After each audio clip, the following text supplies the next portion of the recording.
মার্কিন ত্রাণ সংস্থা ইউএসএআইডির ২,২০০ কর্মীকে বাধ্যতামূলক ছুটিতে পাঠানোর প্রেসিডেন্ট ডোনাল্ড ট্রাম্পের সিদ্ধান্ত স্থগিত করেছেন আদালত।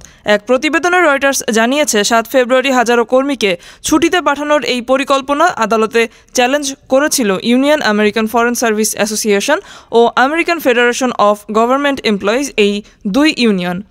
পরে শুনানিতে বিচারক কার্ল নিকোলাস খুবই সীমিত সময়ের জন্য ট্রাম্পের পরিকল্পনা কার্যকরে এই অস্থায়ী নিষেধাজ্ঞা জারি করেন। বিচারক নিকোলাস এমন এক সময় তার আদেশ দিয়েছেন যখন কর্মকর্তারা ওয়াশিংটন ডিসিতে মার্কিন সাহায্য সংস্থাটির সদর দফতরে ইউএসএআইডির লোগো ঢাকছিল ও মুছে দিচ্ছিলেন।